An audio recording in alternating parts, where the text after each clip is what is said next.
बात करूंगी मैं भारत की। ये जरूर है कि जिस तरीके के टर्म्स चल रहे हैं तो मुझे अभी लगता है नहीं है कि इस जन्म में आना होगा, हो सकता है अगले जन्म में आना हो, लेकिन ये जरूर है कि हमें देखने का बहुत शौक है। कुछ दिन पहले आपने सुना होगा कि मुसलमान कंट्री मलेशिया के प्राइम मिनिस्टर आते हैं हिंदुस्तान। वो कहते हैं कि हमारे मुल्क के बीच में हिंदुस्तान की मूवीज देखी जाती हैं और हमारे लोग हिंदुस्तान के गाने सुनते हैं।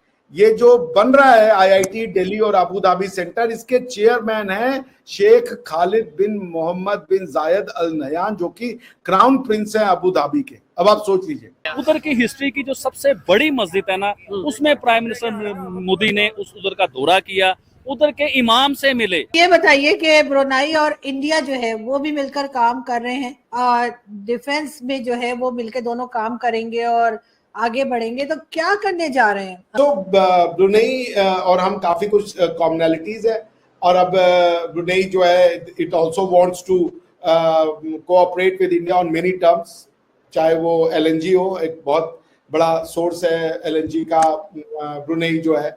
उसके बाद जो एनर्जी सेक्टर है, they also want to cooperate with India और they want to learn from India, जो स्पेस है और दूसरी साइंटिफिक अचीवमेंट है, उस पर भी हमने काम किया, वो हमसे हाथ मिलाना चाह रहे। तो India has lot to offer. देखिए, इंडिया विश्व गुरु है, India has lot to offer to many countries जो इंडिया से लेना चाहते हैं, जो इंडिया से सीखना चाहते हैं, क्योंकि इंडिया के सीखने के दिन गए। दूसरा जो सबसे बड़ी बात प्रधानमंत्री मोदी ने कही, जो हमें ध्यान रखना चाहिए, वो ये कि ये चूंकि साउथ चाइना सी जो है, जिसपे चाइना अपनी हेजमनी दिखाता है, इसको लेकर प्रधानमंत्री मोदी ने एक बहुत इंपॉर्टेंट स्टेटमेंट दी। उन्होंने कहा अनक्लॉज का मतलब होता है United Nation Convention on the law of सी।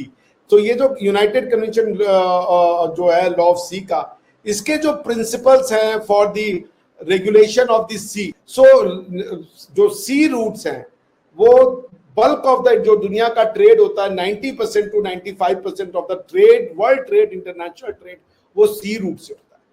और उसमें चाइना जो अपनी हेजेमनी बढ़ाता जा रहा है, क्योंकि ब्रुनेई के साथ, ब्रुनेई साउथ चाइना सी के उसमें आता है, तो वो उसको भी उन्होंने अंडरस्कोर किया। उन्होंने चाइना के ऊपर बिल्कुल कमेंट किया बिना नाम लिए, क्योंकि जब वो एक्सपेंशनिज्म की बात करते हैं, यानी कि अपने दायरे को बढ़ाने की बात करते हैं, he always refers it as to China.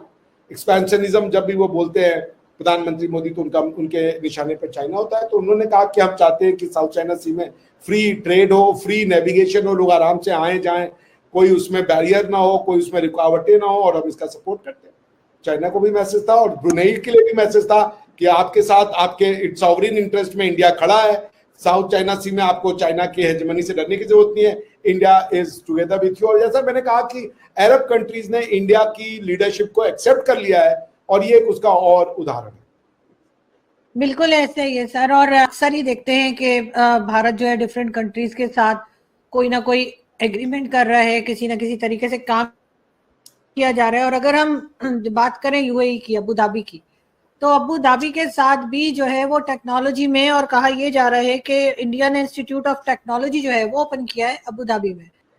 इसलिए यहाँ पे ये सबसे इंपॉर्टेंट है कि अबू धाबी में उन्होंने आईआईटी दिल्ली को इनवाइट किया, क्योंकि उनको पता है कि आईआईटी दिल्ली जो है, या जो ये इंडियन इंस्टीट्यूट्स ऑफ टेक्नोलॉजी, देखिए इंडियन इंस्टीट्यूट ऑफ, हमारे यहाँ टेक्नोलॉजी को लोग, बहुत से लोग नेहरू एरा से जोड़ देते हैं, उनमें उनका कंट्रीब्यूशन है, उनको टेक अवे नहीं करना चाहिए, लेकिन हम टेक्नोलॉजी में सदियों से हैं, हजारों साल से, ठीक है ना। जैसे आप अगर मंदिरों को काट करके बिना गारा, चूना, मिट्टी, पत्थर के, अरे सीमेंट के, अगर आप बना रहे हैं वो मंदिर और भवन का निर्माण कर रहे हैं, तो आपकी साइंस एंड टेक्नोलॉजी तो उन्नत होगी ना। यदि आप ये जान रहे हैं कि अर्थ जो है वो गोल है, राउंड है, मोशन में है, तो ये आपकी साइंटिफिक अचीवमेंट के बारे में बोलता है ना। सो इंडिया की, ये इंडिया के डीएनए में है साइंस एंड टेक्नोलॉजी।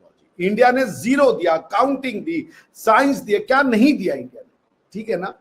सो इसलिए इंडिया जो उन्होंने चुना है कि मोहम्मद, मेरे ख्याल से खलीफा यूनिवर्सिटी कोई है वहां पे, अगर मैं गलत नहीं हूँ, शेख खालिद बिन मोहम्मद बिन जयाद साहब हैं, क्राउन प्रिंस, वो हैं इसके चेयरमैन। सोचिए कितनी इंपॉर्टेंट चीज है। ये जो बन रहा है आईआईटी दिल्ली और अबू धाबी सेंटर, इसके चेयरमैन हैं शेख खालिद बिन मोहम्मद बिन जायद अल नहयान, जो कि क्राउन प्रिंस हैं अबू धाबी के। अब आप सोच लीजिए। हाँ जी, जी जी जी, आप बात कीजिए, सॉरी। तो वो वही कह रहा हूँ कि आईआईटी दिल्ली का जो है वो खलीफा यूनिवर्सिटी के साथ जो उनकी है टाई अप होगा, और टाई अप हुआ है जिसमें कि रिसर्च को लेकर के joint research projects, academic programs, sharing of research facilities and lab spaces, mobility of student and faculty exchanges, ये सब होगा। वहाँ की फैकल्टीज यहाँ आएंगी, यहाँ की फैकल्टीज वहाँ जाएंगे, यहाँ के बच्चे वहाँ जाएंगे। जो लैब होगा उस लैब को दोनों कंट्रीज एक्सेस करेंगे एक दूसरे की। रिसर्च फैसिलिटीज होगी, सोचिए जो अगर आप जॉइंट एफर्ट दे रहे हैं, यूएई के पास अभी बहुत पैसा है तेल का, तो हमारा पैसा और यूएई का पैसा डबल हो जाता है। आर&डी जो हम करेंगे वो हम वेस्ट को टक्कर दे सकते हैं।